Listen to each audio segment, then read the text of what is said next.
Very good morning to you all. This is class 8th Social Studies Part Civics Chapter number 21 The Indian Constitution. And today my topic is Value and Ideals of the Constitution of India and second features of Indian Constitution. So students, जैसे कि आप topic को देख करके समझ गए होंगे, आज का जो हम लोग का जो टॉपिक है value and ideals of the constitution of India and second features of the Indian constitution. हम लोग इस चैप्टर के माध्यम से आज हम जानने की कोशिश करेंगे कि हमारे भारत के संविधान में क्या क्या खासियत देखने को मिलती है। Okay students. So students, we are already discussed sovereign, socialist, secular, democratic and republic. Okay students, जैसे कि हम लोगों ने प्रीवियस वीडियो में पढ़ा था सॉवरेन, सोशलिस्ट, सेकुलर, डेमोक्रेटिक और रिपब्लिक। हमने रिपब्लिक में देखा था कि republic is a nation which has an elected person as the head of the state. जैसे कि हमने देखा था प्रीवियस वीडियो में, जो हमारे देश का जो प्रेसिडेंट होगा वो इलेक्टेड पर्सन होगा। आज इस वीडियो में हम देखेंगे जो प्रियम्बल से अटैच है, जो है justice, liberty, equality and fraternity. Okay student. So student, जैसे कि आप इस इमेज में देख रहे हैं द प्रियम्बल ऑफ इंडिया, जिसमें रेड कलर से लिखा है justice. Okay, justice means to be just means to fair, impartial and morally correct. When we speak of justice in the context of law, we mean equality before the law. Social and economic justice means trying to reduce the inequalities in the wealth of social status of the people. Justice should be not limited but should be all pervaded, touching and the social, economic and political fields. तो students, जैसे कि आप यहाँ पर justice justice means होता है न्याय। जैसे कि आप यहाँ पर न्याय को समझ रहे हैं, जैसे कि हमारे कॉन्स्टिट्यूशन ऑफ इंडिया के प्रियम्बल में लिखा है जस्टिस, जिसका मतलब होता है न्याय।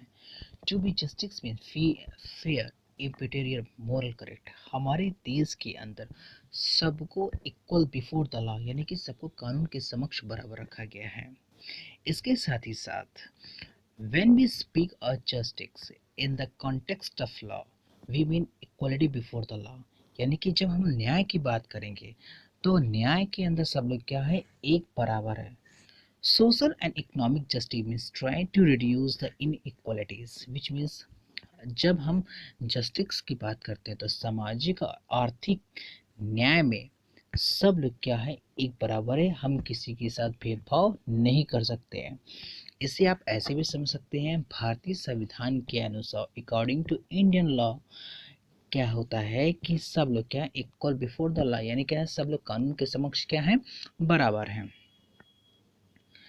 Justice should not be limited but should be all pervaded, touching and social, economic and political fields। चाहे वह राजनीतिक का हो, चाहे वह आर्थिक का हो, चाहे सामाजिक का हो, न्याय सबके लिए क्या है, एक बराबर है। भारतीय संविधान के अनुसार हमारे देश की जो न्याय की व्यवस्था है, उस न्याय व्यवस्था के अंतर्गत सब लोग क्या है, एक बराबर है। इसलिए भारतीय संविधान सबको एक बराबर न्याय प्रदान करती है।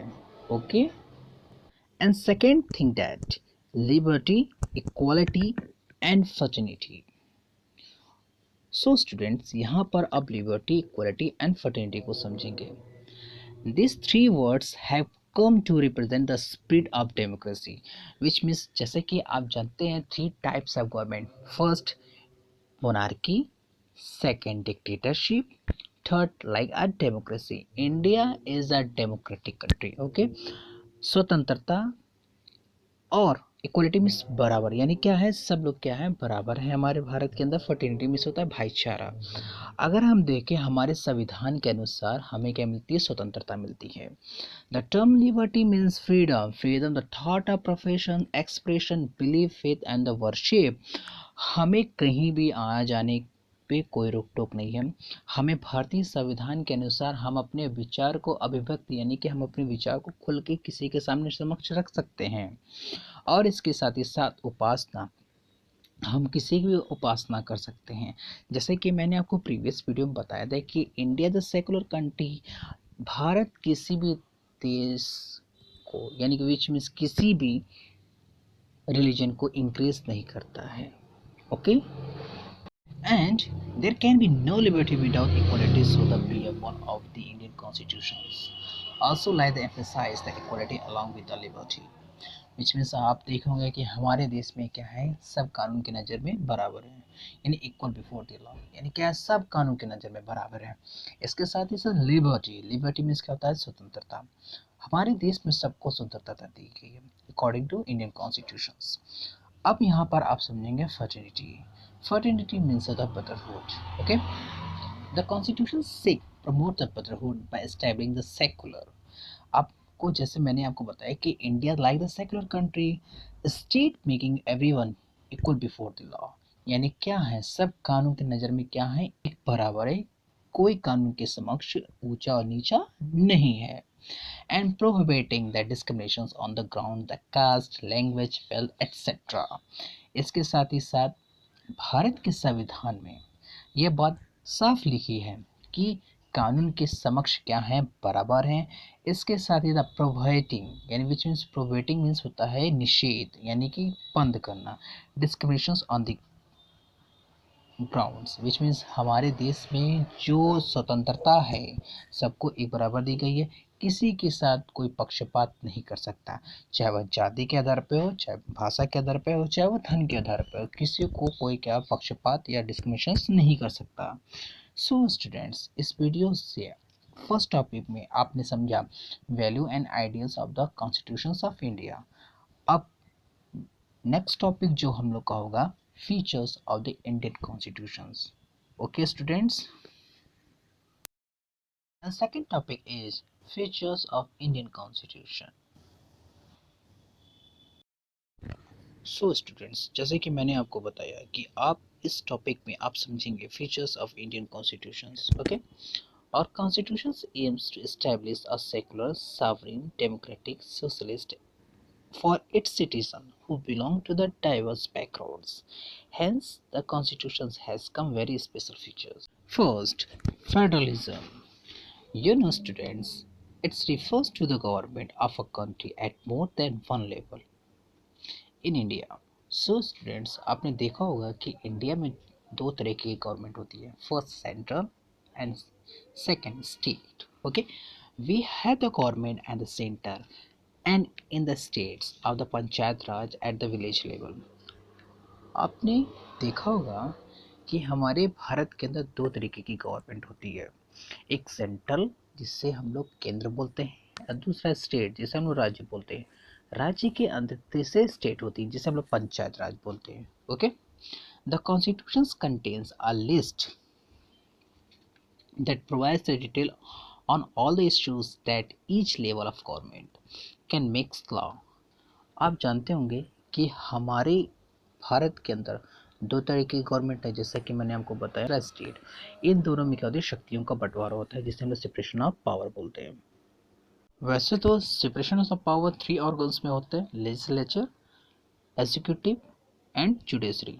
ओके, हमने यहाँ पर आपको एक तरीके से समझाया है कि शक्तियों का बंटवारा, यानी स्टेट के पास अलग पावर होता है और सेंट्रल के पास अलग पावर होता है। दोनों पावर अपने स्टेट के लिए, एक स्टेट्स के लिए लॉ बनाता है, दूसरा जो सेंट्रल होता है जो पूरे भारत के लिए कानून बनाता है। Okay, in India federalism does not merely act an agent of the federal government, but is the power which is the drawn from the constitutions for the people of states। India is governed by law and the policies which are made the each level government in India।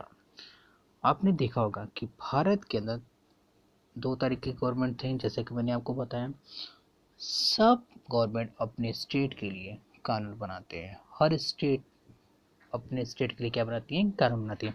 वैसे central government संपूर्ण भारत के लिए क्या बनाती है, कानून बनाती है, और हर स्टेट को इसको अडॉप्ट करना पड़ता है। ओके, सो स्टूडेंट्स, जैसे कि आप इस इमेज में देख रहे हैं सेपरेशन ऑफ पावर, जिसका मतलब था शक्तियों का पृथक्करण। सेपरेशन ऑफ पावर क्या होता है, पहले आप इसे समझिए। The government of country has three main organs organs means क्या होता है, जैसे तत्व, यानी कि जैसे शरीर के हमारे जो बॉडी पार्ट्स होते हैं उनके काम करने के तरीके होते हैं, उसी तरह सेपरेशन ऑफ पावर हमारे भारतीय संविधान के अनुसार शक्तियों का बंटवारा कर दिया गया। अब वो कौन कौन से हैं इसे आप समझिए। First, the legislature, second the executive, and third judiciary. जैसे कि आप इस इमेज में देख रहे हैं कि 3 ऑर्गन्स हैं। फर्स्ट, लेजिस्लेचर जो क्या करता है, कानून बनाते हैं। थर्ड, एग्जीक्यूटिव जो कौन होते हैं, कार्यपालक होते हैं। थर्ड, जुडिशरी जो कौन होता है, न्यायपालिका होती है। Okay, our constitutions of India clearly demarcates and define the power and rules of the 3 organs. भारतीय संविधान के अनुसार हमारे देश का जो 3 ऑर्गन्स है, जिसे हमने सेपरेशन ऑफ पावर, इन्हें शक्तियों का पृथक्करण कर दिए थे, उनके काम करने और उनकी क्षमता क्या है, अलग अलग है। Okay, and the first, the legislature forms the law and the executive implements the law, and then judiciary the resolve the disputes, the maintains the law and order. And no organ however has absolute authority, यानी कि जो भारत के 3 अंग हैं, judiciary, executive and legislative, कि किसी के पास किसी और सुप्रीम पावर नहीं है, सबको इक्वल बराबर दर्जा दिया गया है। The legislative and the executive can act the and check the each other the powers. अब इसे ध्यान से समझिए। भारतीय के अनुसार लेजिस्लेटिव यानी विधायिका और कार्यपालिका को ये अधिकार है, वो जो भी कानून बनाते हैं उसे वो चेक कर सकते हैं। The Constitution also clearly defines the power, the function of the judiciary. हमारे भारतीय संविधान के अंदर जो कानून होती है उसको व्याख्या कौन करता है। अगर कोई स्टेट यानी सेंट्रल स्टेट के बीच में अगर डिस्प्यूट पैदा हो जाता है तो वो उसकी बातों को सॉल्व कौन कराता है, जुडिशरी, जिसे हम लोग जुडिशियल भी बोलते हैं। ओके, सो स्टूडेंट्स, जैसे कि आपने इस वीडियो में आपने आज पढ़ा value and ideals of the constitutions of India and second features of the Indian constitutions, जिसके अंदर आपने पढ़ा federalism and separation of power. So student, next video में आप पढ़ेंगे parliamentary form of government and fundamental rights. So students, आपकी book में जो क्वेश्चन आंसर दिए गए हैं उसे आप करके मुझे आप शो करेंगे। Okay, thank you.